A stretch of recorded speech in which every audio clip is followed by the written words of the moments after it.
Social media से भी है कि चार मास में गांधी की अपील करें। आप लोग बातचीत करेंगे वही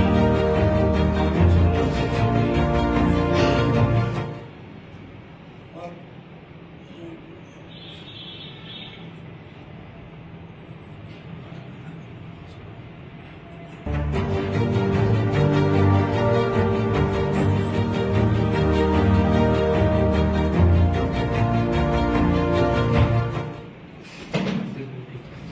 कि एक ऐसी विभूति आज हमारे रायबरेली जनपद में है।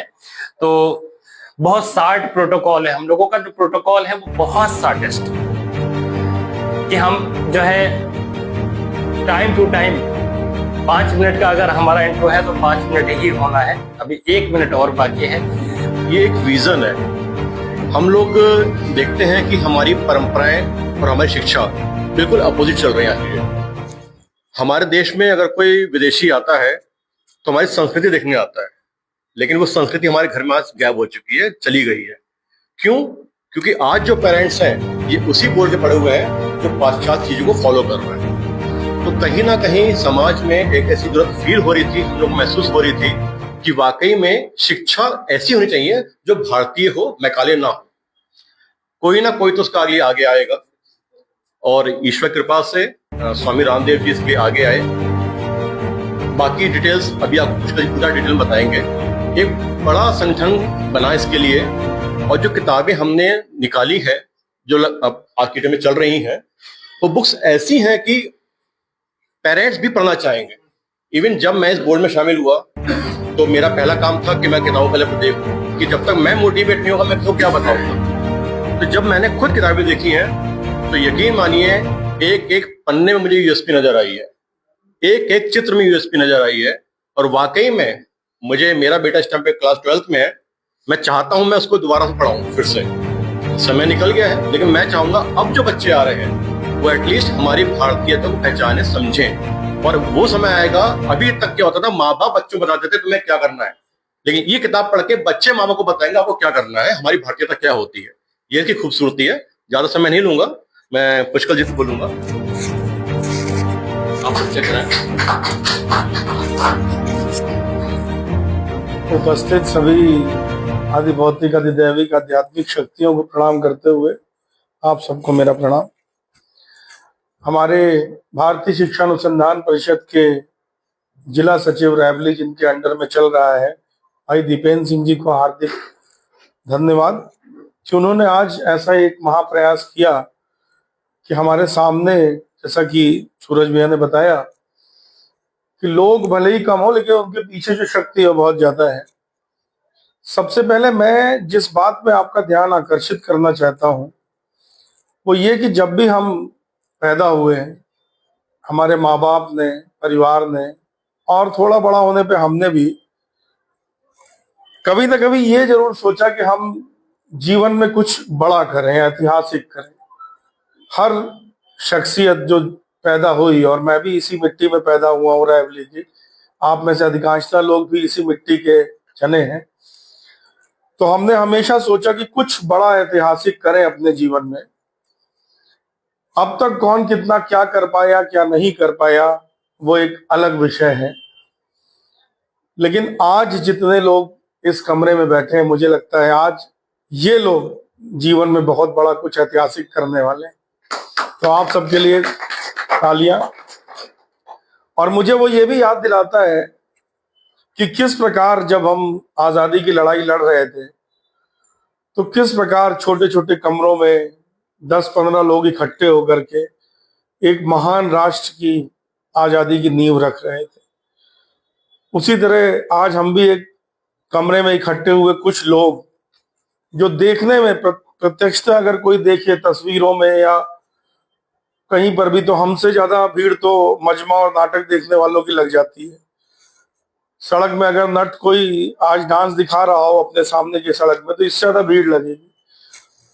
लेकिन ये भीड़ नहीं है, ये महत्वपूर्ण क्रांतिकारी लोगों की एक मीटिंग है। और अब हम जितनी भी देर आगे बात करेंगे इसी दृष्टि से बात करेंगे कि जितने भी लोग इस कमरे में बैठे हैं और आज इस मीटिंग में इस विषय में चर्चा करने आए हैं, वो क्रांति करने जा रहे हैं।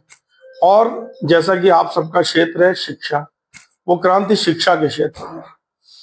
1845 में एक अंग्रेज मैकाले आया, आप सबको पता होगा, कि साहब आप स्टेट बोर्ड से दे सकते, बिकॉज नेशनल एग्जाम्स है सारे। ऐसा तो नहीं हो सकता कि आंध्र प्रदेश के बोर्ड से कुछ पूछ लिया और यूपी के लड़के को पता नहीं है। तो it has to be asked from a national board, that is one. फिर it has to be asked from a government national board. Private क्या चला रहा है वो तो गवर्नमेंट उतना रेगुलेट नहीं कर रही। तो पहले उनके पास ले दे के सिर्फ एक सीबीएसई था पूछने का, जो सेचुरेट हो गया। अब एकदम से उनके पास खजाना आ गया, एक नया पूरा सिलेबस, नया बोर्ड जो गवर्नमेंट का है, नेशनल बोर्ड है। तो अब ये तो ऑब्वियस सी बात है कि आने वाले समय में क्वेश्चन कहां से पूछे जाएंगे। यानी कि अगले 20 साल तक ये courseware is not going to be outdated, that is one. और जो हमने एस्टिमेट किया अगले 5 साल के अंदर सीबीएसई बोर्ड छोड़ के लोग यहाँ पे आएंगे, क्योंकि सीबीएसई का जो रवैया है, जो हार्डवायर हो गया, कोई भी इंस्टीट्यूशन जब बहुत पुराना और मोनोपोलाइज्ड हो जाता है तो उससे कोई भी काम कराना बड़ा मुश्किल हो जाता है, ये आप सब जानते हैं।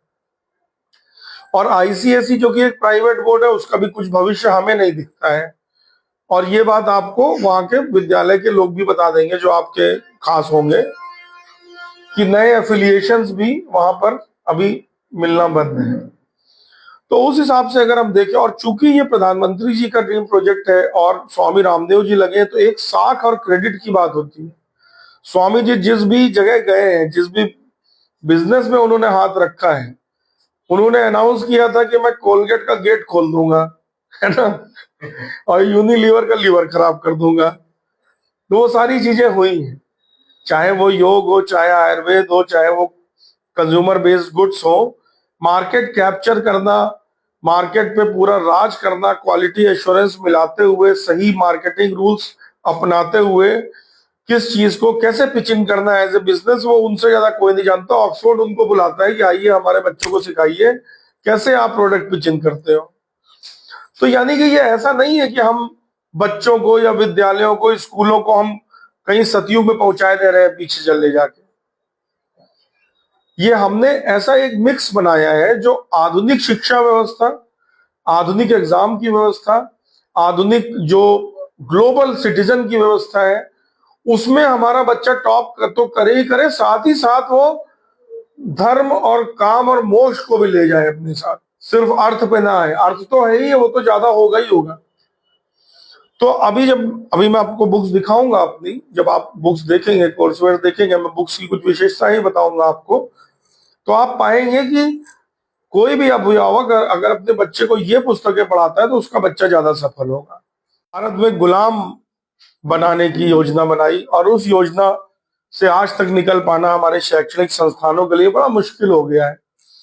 उसका कारण है कि भारत एक लोकतंत्र है। भारत जैसे लोकतंत्र में छोटे प्रयास करने से, लोकलाइज्ड प्रयास करने से क्रांति नहीं हो सकती है। क्रांति तभी होगी जब प्रयास एक राष्ट्रीय स्तर पे होगा। और हम सबको शुक्र गुजारना चाहिए हमारे प्रधानमंत्री आदरणीय श्री नरेंद्र मोदी जी के प्रति, जिन्होंने 2014 से ही ये प्रयास किए कि किसी प्रकार हम शिक्षा से मैकालेकरण को हटा दें, किसी प्रकार इस शिक्षा में भारतीयकरण को हम समाहित कर लें। अच्छा, भारतीयकरण समाहित है शिक्षा में, ऐसा नहीं है कि नहीं है। जो आचार्य संदीपिनी गुरुकुल है, या जो हमारे शंकराचार्यों के निर्देशन में जो गुरुकुल चल रहे हैं, हमारे साधु संत बहुत सारे हैं जो संस्कृत विद्यालय चला रहे हैं, वहां पर भारतीय शिक्षा पद्धति से काम हो रहा है। लेकिन समस्या ये हो रही है कि वो समष्टि मूलक नहीं है। आज वैसे गुरुकुल सिर्फ पुरोहित के लिए पंडित पैदा कर रहे हैं, लेकिन एक समाज, एक राष्ट्र चलता किस चीज से है? वो चलता है उन कर्णधारों से जिनके ऊपर संविधान ने जिम्मेदारी रखी। यानी जब तक एक ऐसा सिस्टम नहीं आएगा जिस सिस्टम से निकल करके हमारे बच्चे डॉक्टर, अधिकारी, जज, वकील और बड़े बड़े पदों में रहने वाले लोग, इंडस्ट्रियलिस्ट, उद्योगपति, उद्यमी नहीं बनेंगे, तब तक वो सिस्टम समग्र नहीं हो सकता। उसको सारे भारतीय अपना नहीं पाएंगे। तो जो मेन स्ट्रीम एजुकेशन है, जिसको हम मेन स्ट्रीम एजुकेशन कहते हैं, जिसे आप सीबीएसई के रूप से जानते हैं, या प्राइवेट बोर्ड में आप आईसीएसई के रूप से जानते हैं, या विभिन्न स्टेट बोर्ड्स के रूप में जानते हैं, जो एक स्ट्रक्चराइज्ड जो लोकतंत्र के अंदर मिनिस्ट्री ऑफ एजुकेशन के अंदर आने वाली चीजें हैं, उसमें आमूलचूल सुधार की आवश्यकता थी।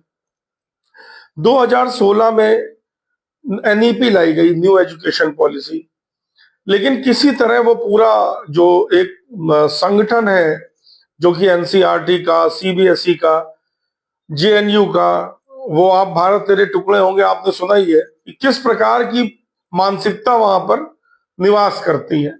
तो एनईपी में कोई खास ऐसे चेंजेस लाए नहीं जा सके, क्योंकि एक तरीके से सिस्टम पूरा जकड़ा हुआ था। तब यह निर्धारित किया गया कि हमको एक अपना पैरेलल बोर्ड बनाना पड़ेगा भारत सरकार को, जो कि नए सिरे से फ्रेश तरीके से कार्य करे।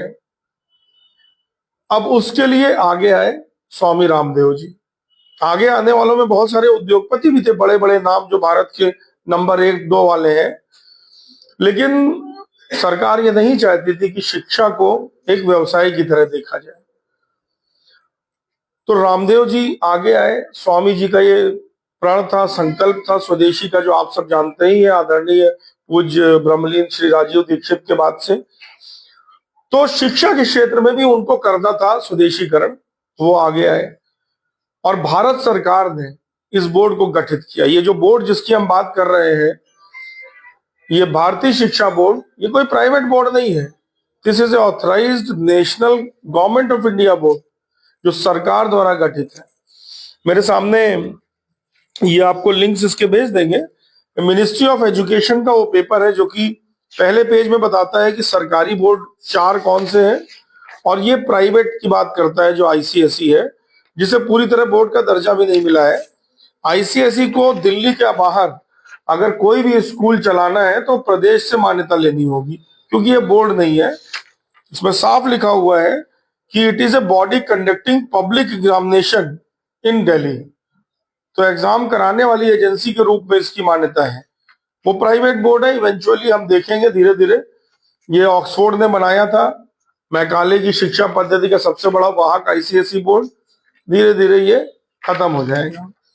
अब हमारे पास 4 बोर्ड बचते हैं, जिसमें से 2 मेन स्ट्रीम एजुकेशन के नहीं है, जो कि है ओपन स्कूल, जो इग्नू के नाम से आप जिसे कॉमनली जानते हैं, और दूसरा वो जो संस्कृत विद्यालय जो गुरुकुलों को रेगुलेट करता है। मेन स्ट्रीम के सरकारी नेशनल बोर्ड 2 ही है आज की डेट में, एक सीबीएसई और एक भारतीय शिक्षा बोर्ड।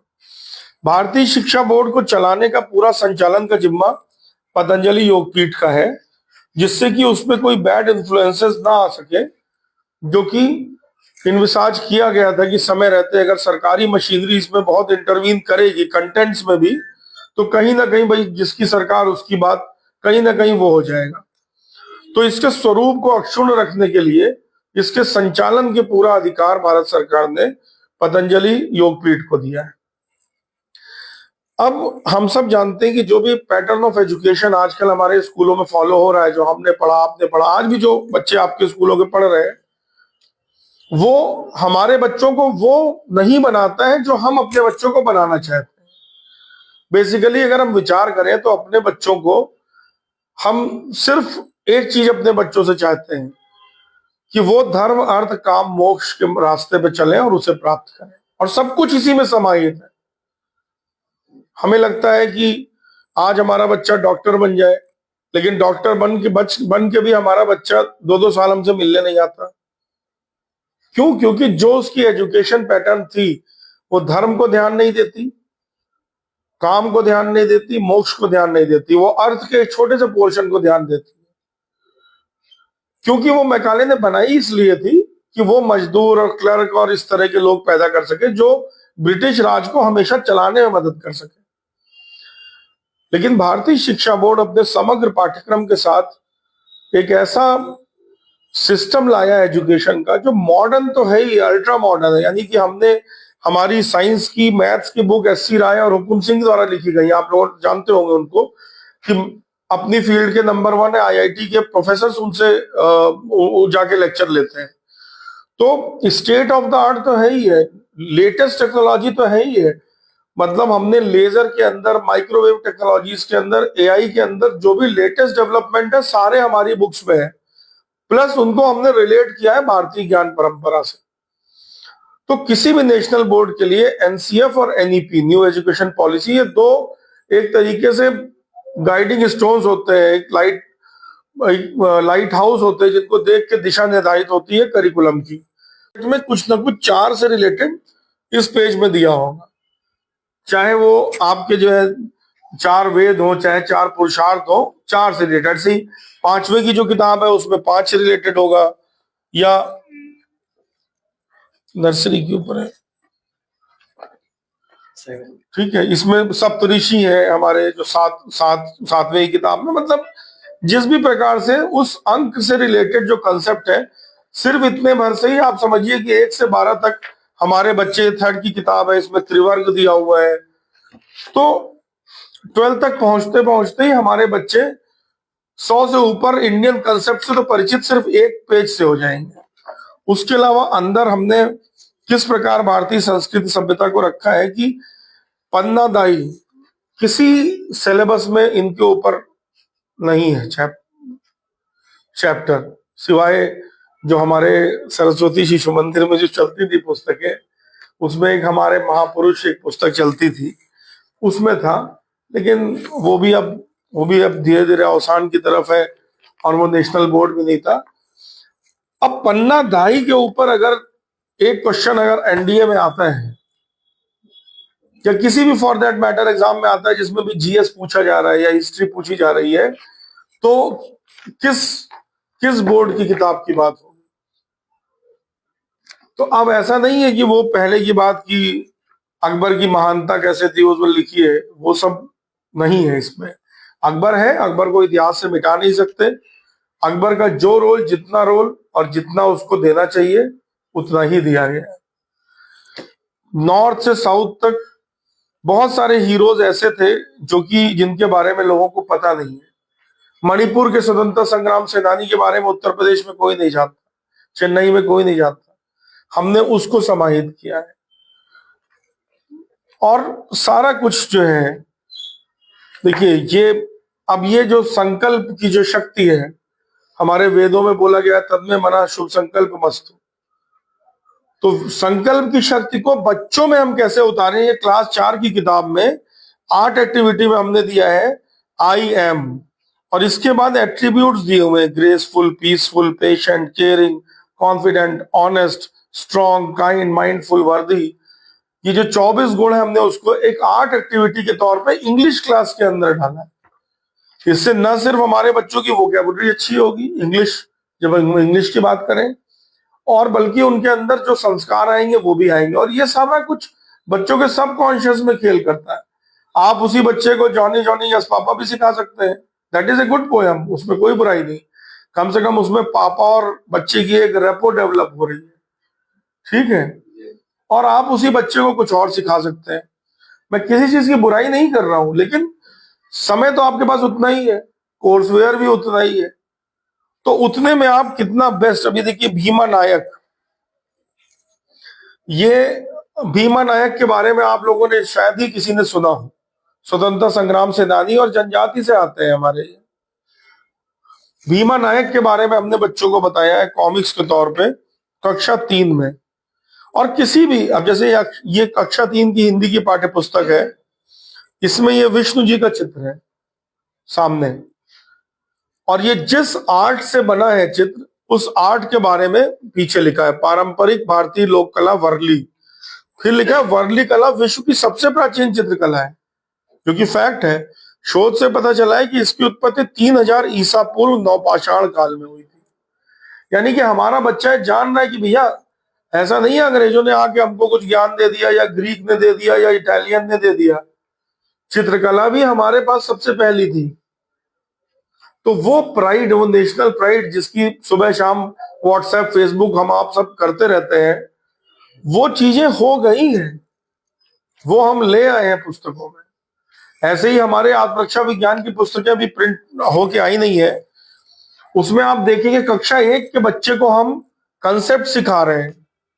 एक चैप्टर उसमें है साथ, कंपेनियनशिप का, एक चैप्टर उसमें है ताकत के ऊपर, एक चैप्टर उसमें है सेहत के ऊपर, एक चैप्टर उसमें खेल के ऊपर है। उसमें महामंत्र दिया है, ऊपर ही लिखा हुआ है, खेलोगे कूदोगे बनोगे नवाब। आज हर बच्चा मोबाइल में घुसा हुआ है, पेरेंट्स आपसे कहते हैं, आप परेशान रहते हैं, वो कैसे रिवर्स होगा? वो इन्हीं पाठ्य पुस्तकों से, इन्हीं बोर्ड के मैटर से ही रिवर्स होगा।